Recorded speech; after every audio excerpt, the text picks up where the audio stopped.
can we just make Advice Thursday all about career advice and then finding happiness? Oh my God. All right. So many of you tweeted, Facebook, emailed me all of your questions, and so many of them are about advice that you need because you're unhappy at your job.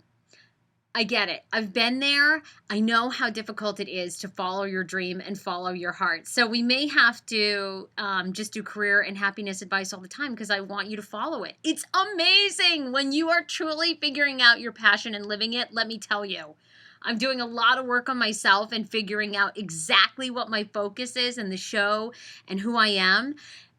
You will be a different person. I cannot even tell you. And thanks to Lauren, truly this week's theme is happiness worth more than a salary? Let me just start by saying yes. Do you see the background here? Okay, I left a great, fabulous job in Washington because I wasn't living my dream, right? It wasn't my passion. And now I'm currently like stocking and filing carpet samples. Yes, happiness is worth way more than a salary. And Lauren said to me, I've been at a company for 20 years, a good pension and pay, but I'm now beginning to think, is this all that there is in life?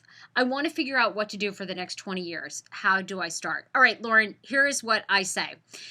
You have to find out what your passion is by getting quiet, getting silent, and really listening to yourself. So this weekend, you need to take a blank notebook. You need to walk in nature, no headphones, no music. Just date yourself all weekend long. Walk around and find out what it is. What is that gnawing feeling? You already know it. We all already know it.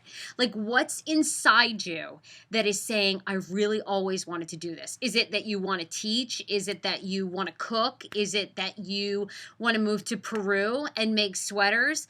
Whatever that is, you already know it. So just write it out. If you could do anything, and say money wasn't the object, find out what that was. That is the very first step. I'm finding this all out myself from my great friend, Sammy Simpson, and that's going to be a whole nother show, but I'm on the same page with you. So do some soul searching. All right, we'll switch gears to go to some relationship advice. So Sarah says to me, when is too much baggage just too much? I'm 25 and I'm dating a guy who has PTSD after serving in Iraq and Afghanistan. He's divorced and he's not very close to his family. I am extremely close with mine. He tells me he wants to raise his kids differently than his parents did, but is it too much? Okay, the best thing I ever heard was from my friend Celine, and I live it now. It took me a while, but there are no rules in love. And people, I don't care what anyone says, I feel as though people change all the time. That said, the ball is completely in your court, Sarah. So you decide if you want to go out on a second date with him, a third date, go. Give him a trial period. I think over a year, over 2 years, you're going to see exactly if his actions align with his words, right? Because people are always like, oh, it's not what people say, it's what they do. I actually think it has to work simultaneously. It's got to be their actions are in line with what they say. Otherwise, they're not congruent, and they're never going to be. So I think if you want to give him a chance and you see this guy as somebody that says and does what he means, go for it. But just proceed with caution. And if he doesn't, listen to the signs, okay? If he doesn't behave and his actions and words don't align, listen to what he's telling you. Us ladies, we like to always bypass that part. Sarah, I hate my job. I want to become a professional actor at 34. My goal and dream is always to be in the Shakespeare Theater Company. At my age, it seems impossible. B, are you kidding me? At 34, it seems totally possible. Annette Bening, who is with Warren Beatty, she didn't become famous until she was 38. Steve Carell didn't become famous till he was almost 40. Cyndi Lauper never even had a number one. She never even had a hit until she was 30. That is ancient in pop singer standards. You can do it. You need to make a plan.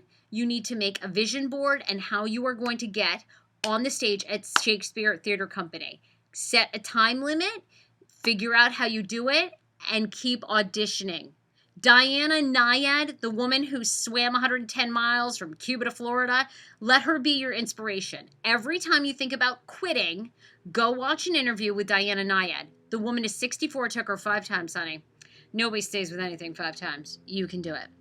Jerry says, how do I become happy, Sarah? I'm 31 and my husband and I have been trying to have a baby. But I've been having allergic reactions to fertility treatments. I'm not happy any longer now for my Facebook friends and my coworkers when they announce that they're pregnant. How can I truly wish them well and mean it? Jerry, first of all, I have to tell you, I think it's so courageous that you wrote to me. I can't imagine what it must be like to want something so badly, and it's so out of your control. But I feel like we always have two choices in life, and that is that you can either feed that negativity of feeling like, how could my coworker be getting pregnant? How could it be so easy for them and it's not for me? Or you can feed the opposite and you can be extremely happy and giving and come from the heart. And the first time that you wish somebody well on Facebook, that you type it to them, it's not going to feel genuine, but the more you do it, it will. And I think the thing I do in life, whether for me it was losing my father, and I often look at my cousin and her dad interact and I think, oh my God, I would love to have that. Okay, but I just sort of say a prayer or put it out there in the universe to whatever or whoever you believe in, if you believe in that. But I wish them everything good, like every happy thing, and may their life unfold with ease, and may every good thing come to them. And in some form, Jerry, it'll come back to you and your husband. And it's totally up to you, but maybe the universe is giving you a sign that maybe a kid will come into your life in a different way. Maybe adoption is a choice you never thought about. But I think there's lots of ways that you can create that happiness for you. And you're way bigger than that, Jerry. I know you have an amazing heart. I would go over the top. Bring your Facebook friend that announced that they're pregnant something really extra special. You'll feel good about it. Guys, I love you. I can't wait till we're doing this in front of a live studio audience. And I mean, you're just a part of the show and I'm giving away gifts. And then we're talking about life and all your sticky stuff, because that's what I love, right? We're all in it together. Thank you so much for emailing, Facebooking all of your questions. I try and get to them all. If I don't answer them on video, I try and answer them by email. And love, love, love. I will see you in 2 weeks. Bye.